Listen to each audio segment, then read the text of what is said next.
Belle chose cet hiver, mais est-ce que globalement, tout de même, vous n'avez pas été un peu déçu?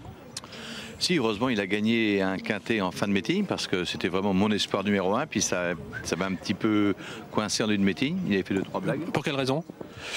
Je veux dire, c'était un peu des choses pas compréhensibles. Le cheval était bien, les engagements étaient bons. Il a fait 2 fois la faute bêtement alors que ça lui a jamais il ne le faisait. Donc après, j'étais pas trop en confiance. Une fois ou deux, il a fallu lui redonner un peu confiance. Et en fin de meeting, il a regagné. Donc c'est ce qui était bien quand même, ce qui prouvait que c'était un très bon cheval. Il est désormais dans de bons rails. On va dire quand même qu'il redescend un petit peu de catégorie aujourd'hui.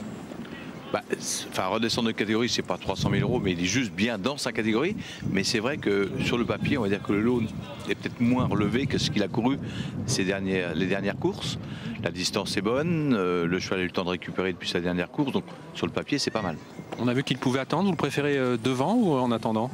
J'ai toujours dit que j'aimais mieux devant. C'est un cheval il y a peu de chevaux qui aiment aller devant. Lui, il aime bien. L'âge 25 mètres, donc forcément, je vais faire une partie du parcours un peu plus derrière. Mais s'il n'y a pas trop de train, si éventuellement je peux y aller, je ne vais pas m'en priver. Aujourd'hui, on peut dire que c'est sa course tout de même.